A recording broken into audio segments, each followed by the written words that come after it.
ತುಂಬಾ ಜನ ಅನ್ಕೊಂಡಿರ್ತೀರ ನಿಮ್ ಹೈಟ್ಗೆ ತಕ್ಕ ಹಾಗೆ ವೆಯ್ಟ್ ಇದ್ರೆ ನಾವು ಫಿಟ್ ಆಗಿದೀವಿ ಅಂತ. ಇದೊಂದನ್ನೇ ಕನ್ಸಿಡರ್ ಮಾಡಕ್ಕಾಗಲ್ಲ. ಸ್ಟೇಟಸ್ ಅಲ್ಲಿ ವೆಯ್ಟ್ ಅಪ್ಡೇಟ್ ಹಾಕಿದ್ದಾಗ ಫ್ರೆಂಡ್ ಒಬ್ಬ ಕೇಳ್ದ ಹೈಟ್ ಎಷ್ಟಿದ್ಯಾ ಅಂತ.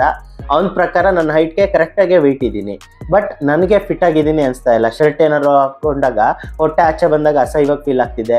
ಶಟಲ್ ಕಾಕ್ ಆಡುವಾಗ ಬಾಡಿ ಈಸಿಯಾಗಿ ಮೂವ್ ಮಾಡ್ತಿದ್ದೆ. ಇವಾಗ ಕಾಕ್ ಎತ್ಕೊಬೇಕು ಅಂದ್ರು ಸ್ವಲ್ಪ ಹಿಂಗೇನೋ ಸಪೋರ್ಟ್ ತಗೊಂಡು ಕಷ್ಟಪಟ್ಟು ಬಗ್ಗಿ ಎತ್ಕೊಳ್ಳಂಗೆ ವಯಸ್ಸಾದವ್ರಂಗೆ ಫೀಲ್ ಆಗ್ತಾ ಇದೆ.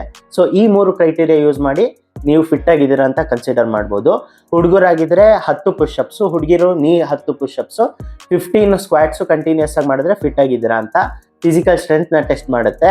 4 ಮಹಡಿ ಕಂಟಿನ್ಯೂಸ್ ಆಗಿ ಹತ್ಕೊಂಡು ಹೋದ ನಂತರ ಉಸಿರು ಬಿಡಬಾರ್ದು. 2 ನಿಮಿಷ ಕುತ್ಕೊಂಡು ರೆಸ್ಟ್ ಮಾಡಬೇಕು ಅನ್ಸ್ಬಾರ್ದು. ಹೀಗಂದ್ರೆ ಸ್ಟ್ಯಾಮಿನಾ, ಹಾರ್ಟ್ ಹೆಲ್ತ್ ಚೆನ್ನಾಗಿದೆ ಅಂತ ಅರ್ಥ. 3ನೇದು ಸ್ಟ್ರೈಟ್ ಆಗಿ ನಿಂತ್ಕೊಂಡು ಮಂಡಿ ಮೆಡಚ್ತೆ ನಿಮ್ಮ ಕೈನ ನೆಲಕ್ಕೆ ಟಚ್ ಮಾಡಬೇಕು. ಒಂದಷ್ಟು ಟ್ರಾನ್ಸ್ಫಾರ್ಮೇಶನ್ ಆಗ್ತೀನಿ. ಇದ್ರೊಳಗೆ ಅವ್ರ ಹೈಟ್ ಪ್ರಕಾರ ವೆಯ್ಟ್ ಕರೆಕ್ಟ್ ಆಗಿದ್ದಾರೆ, ಬಟ್ ಒಂದ್ರೊಳಗೆ ಫಿಟ್ ಆಗಿದ್ದಾರೆ, ಇನ್ನೊಂದ್ರೊಳಗೆ ಫ್ಯಾಟ್ ಆಗಿದ್ದಾರೆ, ಬಟ್ ಸೇಮ್ ವೆಯ್ಟ್ ಇದ್ದಾರೆ.